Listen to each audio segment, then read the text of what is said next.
Asalaamu calaykum waraxmatullaahi wabarakaatu. Waa idin salaamay khiyaarta sharafta leh meel kastoo dunida dacladeeda iyo daafeeda aad ka joogtaan. Ugu horreyntii ugula saliya xabiibkeena Muxamed. Allahuma salli calaa sayidina Muxamed wacalaa aalihi wasaxbihi wasalam. walaashin xaawataaka cimri dheer iyo cibaado suuban iyo caafimaad qaban idin rajaynayaa meel kastoo aad joogtaan nimco iyo baraara insha allah ku waara. hadday tahay markii kugu horreyso channelkeena soo booqatay fadlan subscribe noo saar gambaleelka furo si ay kuu soo gaaraan wax kastoo aan soo gelino hadduu ilaahay yiraahdo.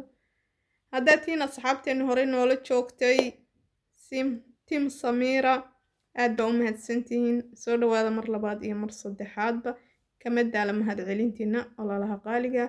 videoga noo like gareeya saaxiibadiina la sii wadaaga insha allah. maanta waxaan rabaa inaan ka hadlo arrintii ku saabsanayd gaalkii aflagaadeeyey suubanaheena nabigeena Muxamed. allahuma salli calaa sayidina Muxamed. aflagaadeeyey oo u gafay oo islaamka oo dhan ku sheegay wax aan wanaagsanayn iyo fashion inay tahay. waxa weeye qof walbo naga mida oo muslim ah waajib ayay ku tahay inuu difaaco nabiga meel kasta uu joogo, af iyo adin iyo uurka inuu ka dhibsado wax kasta uu awoodo waajib ay ku tahay.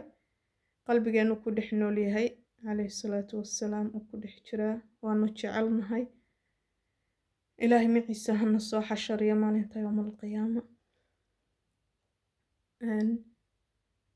waxa weeye nabigeena calayhi salaatu wassalaam sifo wanaagsan oo lagu daydo oo ku dayasho mudan buu lahaa.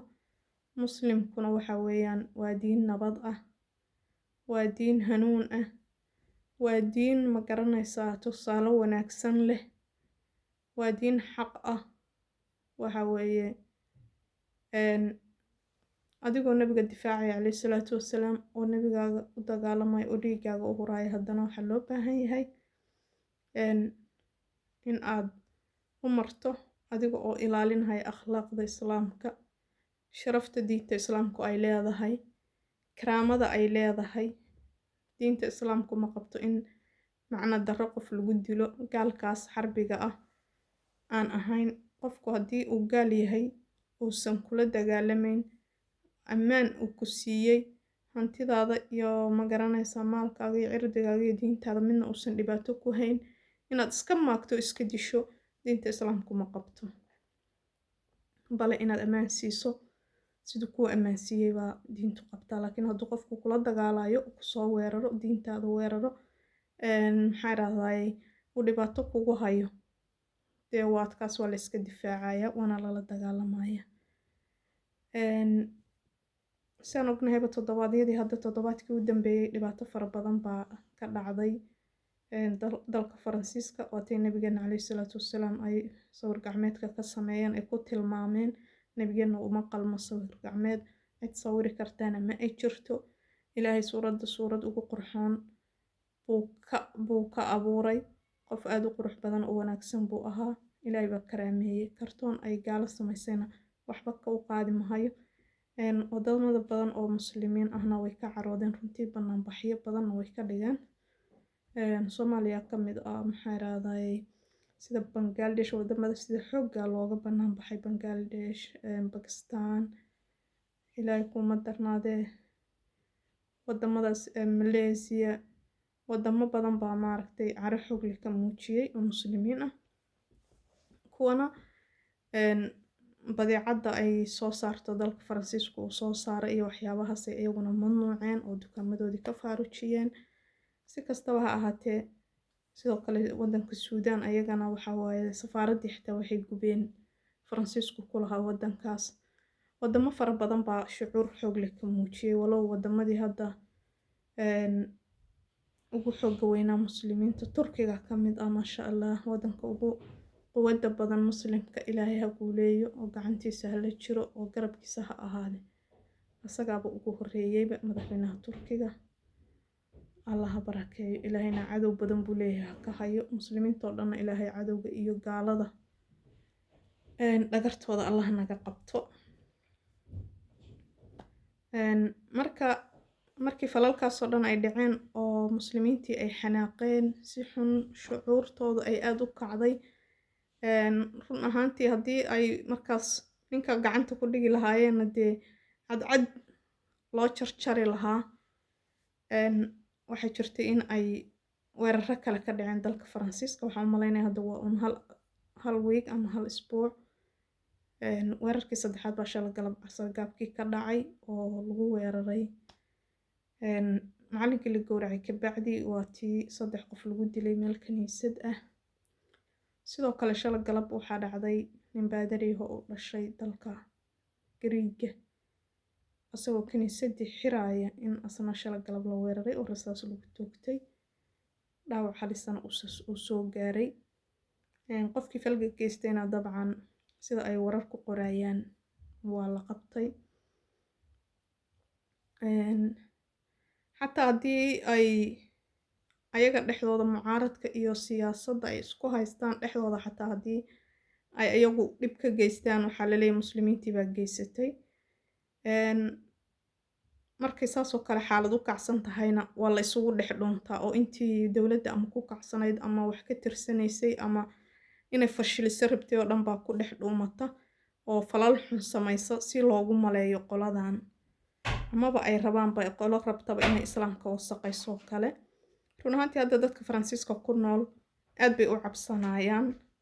Qof walba wuxuu ku leeyahay argagax baa dadka ku jiro. Qof walba wuxuu is leeyahay dadkan markaa wadada maraysid markii islaamnimo lagu garto siba dumarka oo kale waxa weeyaan banaanka markay marayaan way xijaaban yihiin soo ma ama lagu dilaa. Runtii gabdho aan xal la hadlay waxay ugu yiraahdeen aad baan u cabsanaynaa sababtoo ah xataa waxay soo sameeyeen oo ay soo dhigeen oo baraha bulshadooda lagu dhex arkayay bay dhaheen qof tukanahay oo dumar ah oo ay dharkii oo dhan ka bixiyeen ay qaawiyeen camal ay saas sawir ah ka soo sameeyeen. Marka waxay dhaheen qof kastoo xagga naga soo fiiriyo waxaan isleenahay ama midi idinkula soo booda oo aad baan u cabsanaynaa. Run ahaantii cabsi badan baa ayagana soo wajahday dadka ku nool waddankaas sababtoo ah dadkan markii dadkoodii ayagana la laynaayo oo qof maaragtay aan waxba galabsan oo iska shacaba la dilo way caroonayaan ayagana shacabku. Marka mar walba difaaca nabiga calayhi salaatu wasalaam waa feer taaganahay. Nabi Muxammad waan ku difaacayna calayhi salaatu wasalaam dhiiggan iyo nafteen iyo maalkeenaba waa ku huraynaa. Haddana mar walba oo difaacaysid nabiga waxaa loo baahan yahay diinteena akhlaaqadeeda inaad ilaaliso si aan intaan akhlaaq xumo ama wax diinta islaamka ka baxsan intaan ku kacno aan maaragtay diintii loo sii cambaarayn.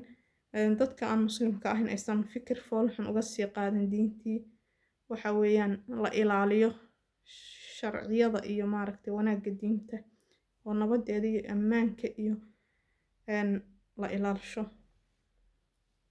Marka ayagana maanta argagax wuu haystaa waxay leeyihiin balaaya dhacday oo dhibaata dhacday oo qof walba waxa weeyaan oo muslina waxay leeyihiin ama intii kale ugu soo gabanaysaba hadda fidno hurday bay toosiyeen. Dadkii muslimka ahaa ay ku noolaan ayagana dhibaato ay ayaguna dareemayaan. Marka mar walba waxaa fiican oo nabiga difaacaysa calayhi salaatu wasalaam difaac oo dood laakiin fal aan sharciga islaamka ama diinta islaamka waafaqsanayn weliga ha samayn. Mar walba qaabka aad nabi maxamed ku difaacayso ama diinta islaamka ku difaacayso ha ahaado mid waafaqsan shareecada islaamka. Akhlaaqdaadu mid wanaagsan tahay ha ahaato. Inaadan dadka aflagaadayn, inaadan dadaan waxba kaa galabsan oo waxba kuu dhimin aad maaragtay aadan dhibaato u geysan oo dhibaato gaarsiin. Tilaabo kastood qaadayso ood ficilkaaga ku muujinayso oo maxaa yiraahdaa difaaca nabigaaga calayhi salaatu wasalaam aad ku muujinayso inay tahay mid wanaagsan oo diinta islaamka sal iyo raad ku leh oo diinta islaamka waafaqsan oo wadada xaqa ah si loo arko inay tahay diintan oo diin wanaagsan oo nabada oo akhlaaq leh oo ammaan leh oo xushmad leh oo maaragtay dadka maalkiisa iyo dhiiggiisa aan iska banaysan inay tahay. Laakiin haddaan qofkii gaal ah meel marayaba weerarno maxaa yiraahdaa dhibaato u geysano dad masaakiin oo waxba galabsan la iska dilo waxa weeyaan sawir qaldan bay markaas diinta islaamka kasii bixinaysaa taasna wax wanaagsan maahan wado kasta oo nabigeena maxamed ku difaaci karno insha allah waanu ku difaacaynaa diyaar baanan lanahay dhiigeenaan u huraynaa awlaadeenaan ka jecelnahay waalidiinteen baan ka jecelnahay waan ku jecelnahay nabi maxamed calayhi salaatu wassalaam ilaahay waxaan ka baryaynaa maalinta qiyaamana inuu kuwa aad u shafeeco qaado nagu daro laakiin qof walba oo walaalaha muslim waxaan kula dardaarmaya oo Soomaaliyeed afkayga garanaya wadada sifada aad ku difaacaysa inay sifo cilmiyeysan oo caqliyeysan oo sharciyada islaamka u marayso ay tahay qaabka diinta islaamka iyo nabigaba ku difaacayso aanan noqon baalka biyo dab ku daatay aanan noqon oo wax sharciyada islaamka khilaafsan aanan ku dhaqmin marka walaalahayga qaaliga insha allah waanu sii wadaynaa difaaca nabigeena maxamed calayhi salaatu wassalaam waana ku dadaalayna waana laba jibaarayna waanan u dhimanaynaa ilaahay idankiis ilaahayna waxaan ka rajaynaynaa qof kasta oo difaaca nabiga iyo difaaca diinta u dhintay iyo qof kasta oo muslima ilaahay inuu abaalkiisa janno ka dhigo oo shuhada uu ka dhigo intaasaan idinku dhaafahayaa insha allahu tacaala ballanteenu waa inaan difaacnaa nabi maxamed iyo diinta islaamka allahumma salli calaa sayidina maxamed wacala aalihi wasaxbihi wasallam